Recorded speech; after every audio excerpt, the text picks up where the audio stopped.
how do you feel about bands playing to a metronome live? Personally, I don't really see anything wrong with it.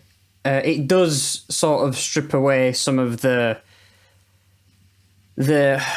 natural imperfections of seeing a band live, and I imagine there will be people who can pick up on that, and they might be able to tell if a metronome is being used, and therefore they might have something wrong with that. They might see it as being too overproduced. Yeah, I think there's a few aspects that you can take from it, and one is obviously it takes away the raw energy and, you know, whatever. Mm. But there's also an argument to be made that people would make that I don't particularly care for, that is the drummer should just be good enough to keep time, which is all well and good, but also like there's an element to being tight that doesn't necessarily mean perfectly on the beat, because people might do a certain thing where they slow for a bit and then hit hard into the next section, and you can't do that when you're playing to a metronome, but it will sound really tight if all the members do that. So you can lose that sort of fluent energy that you can get by not playing to a metronome, but by being really tight. But what if they aren't very good at keeping time and therefore would benefit from a metronome? Would the live show be better? Yes. Well, I know that a lot of sort of bigger bands, they are under a contractual obligation to play to a metronome because they have to deliver a certain standard of performance, and that standard has to be as produced as the recorded music. This more applies for bands on major labels and, you know, pop artists and obvious stuff like that. But I seem to remember, I can't remember which band it was, but there was a band that was sort of getting to the point of having made it, and they used a click track, and they used like sort of backing guitar tracks and stuff live. And I remember someone who I was talking to about it had a major problem with it. And but the other side of that is that the people who listen to this band, because the band has started to get quite big, a lot of their listeners are your sort of people who wouldn't really care about the authenticity of the live music. They just want to hear the songs that they've heard on the, you know, on the record. And if they were to come to the show and the band not be as sort of perfect as that, then I imagine some of the more fickle members of their newfound audience may walk away feeling cheated in a way. Yeah. Like I still don't fully know how I stand on like a fully authentic live performance, because there's arguments to be made that if it sounds better, then the overall experience is better, and therefore what's the issue? Because like there's a few things here, and I wanted to start with metronome because metronome is the baby steps towards the end thing that I actually want to sort of talk about. The middle ground is, what if someone is physically playing a sample pad? This could be a drummer, this could be a different member. The sample pad could just have like a piano stab on it. So it doesn't matter, the timing doesn't matter. You go there and it goes bling and it's fine. But what if there's a sample that actually has a bit of a melody, therefore it has timings? That band should be playing to a metronome to make sure that they are playing in perfect time to that sample, because if they're mid-song and they're 5 BPM slow for whatever reason, that sample plays and that sample is now too quick and it's going to sound awful. Like, it's going to be so bad. Therefore, they should be playing to a metronome, but there's no lack of authenticity there. No. The dude's playing a sample pad. If you're playing something that's pre-recorded, then in theory, it should be your responsibility to make sure that you are perfectly in time with that. The same could be said about loop pedals. Like, say, for instance, if you're a solo acoustic guitarist and you record melodies on top of each other to create a sort of layered sound, then you should either be playing to a metronome or, I don't know, doing something in a way that, even just listening to it. Well, the easiest way of doing that is just sort of when they do the first loop, they can do the first loop to specifically have that be the timekeeper. So it's a 1, 2, 3, like sort of strummed, and then that becomes the hi-hat of the performance by the end, but it's just a click right in the beginning. or they're just good enough with their own groove and they've practiced it enough that they know that they can do a chord section and they can nail the timing of that on the other takes. That's fine, because, you know, if it's invisible, if it's not obvious that they aren't in time, it doesn't matter. No. I think that... And for some pieces of music in time, like to a metronome, isn't the best feeling.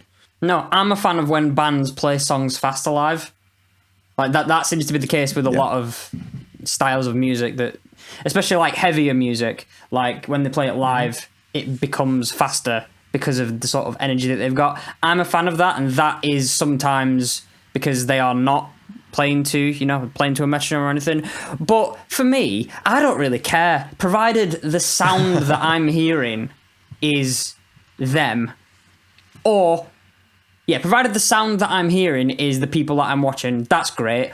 Or if it's blatantly obvious that the sound that I'm hearing is not them, e.g. if it was a soloist playing with backing. I think the issue is with the deception of the audience. I think if you're being sort of upfront about the fact that you've got backing with you, then it's fine. Or if it's just something little, then it doesn't matter. Say, for instance, if you've got a synth playing in the background just to sort of pad you out, I don't think that's an issue at all. Yeah, I would agree. have an issue if it was a full band and everything but like the vocals and the lead guitar was mimed. If everything was pre-recorded and played, I would have a problem with that.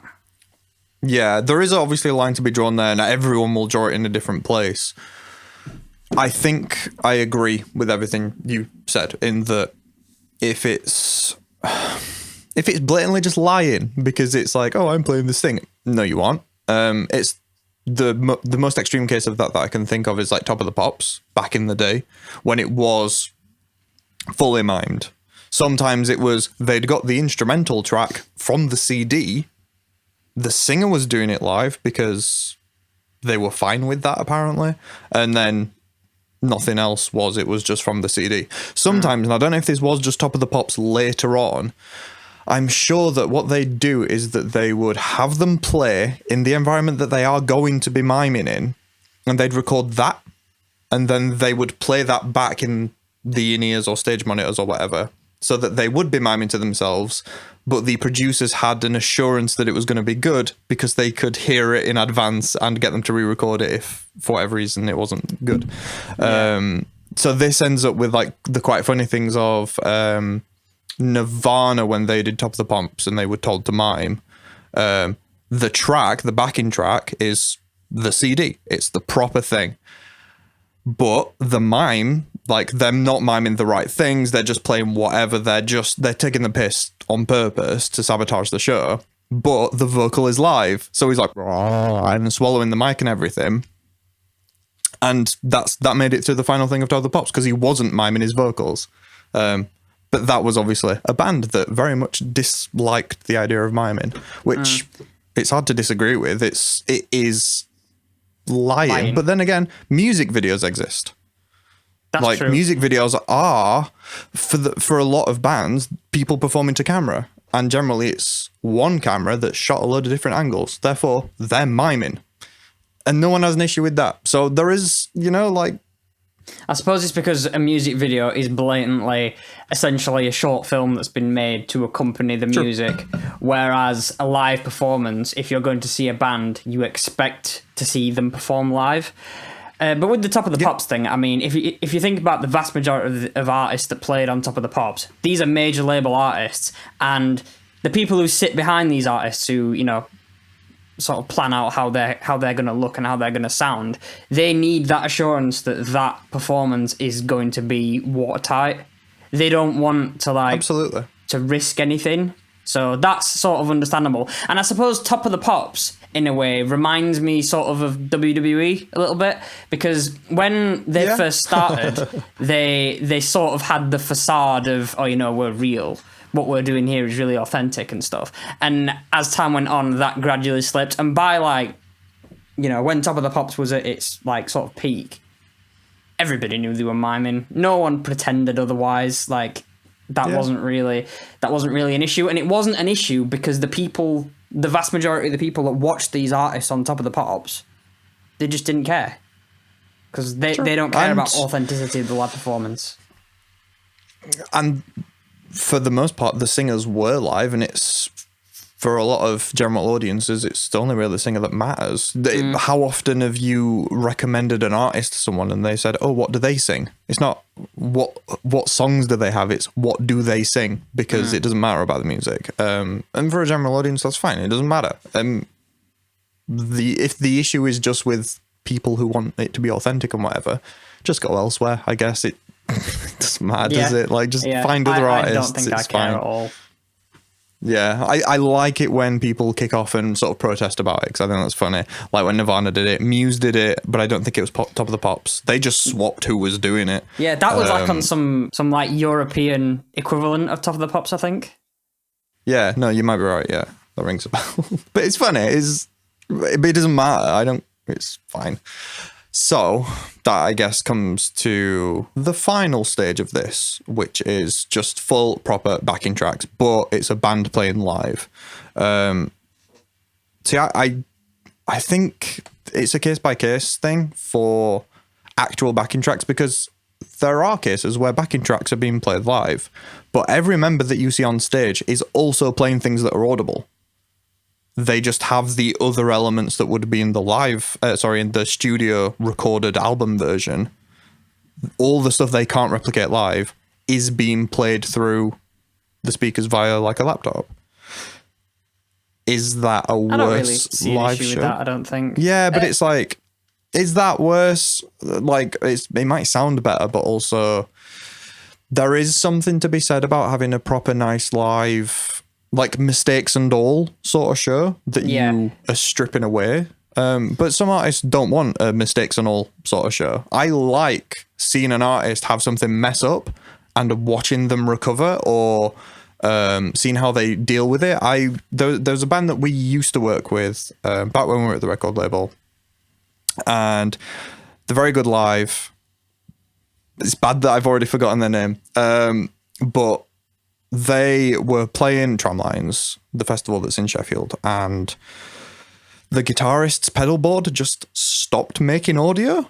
It just immediately just went, okay, no sound from the guitars now. So he panicked and went down and started fiddling with wires. And the bassist and the drummer were like, okay, looks like we're just doing this section for a bit and winging it.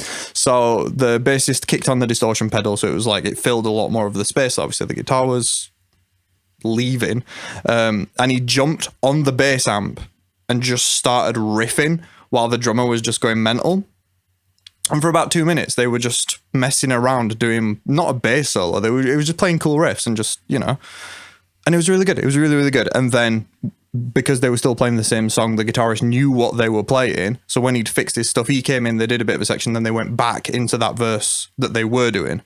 And it was great. It was like, I still remember that now because it was impressive and I really enjoyed it. That would have been stripped away if they just had a backing track. He could have just kept going, mimed the guitar until it came back, and it wouldn't have been an issue. No one would have been any wiser. It was better that they didn't have a backing track. And if every artist had a backing track, then that would strip that sort of experience away. That's but most true. artists aren't using them, so it doesn't matter.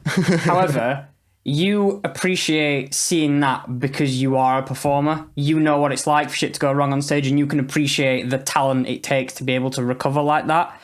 For the average viewer, that's just like, oh, what's happening here? This is not how the song goes. Yeah, but I think people are more savvy to it than what you're giving them credit for. I don't think, especially at like a small gig that's like part of Tramlines or whatever, I think people are knowing what's going on and, something went wrong there. They're vibing on the bass amp sort of thing. And they put a bit of a show on. Like, even if it looks like that was what was meant to happen, it was still impressive to see because it was a guy stood on a bass amp rocking out. So yeah, and I suppose you do get those little I think a general audience would still like that. You do get those moments of magic, I guess, when things go wrong. And if you are playing to a complete backing track, then, as you say, some of that is stripped away. And yeah, I do think that is an upside to it, but it just depends on whether or not you want to see an authentic live performance or whether you've come to hear the songs that you like live. It's entirely based on the perception of the viewer.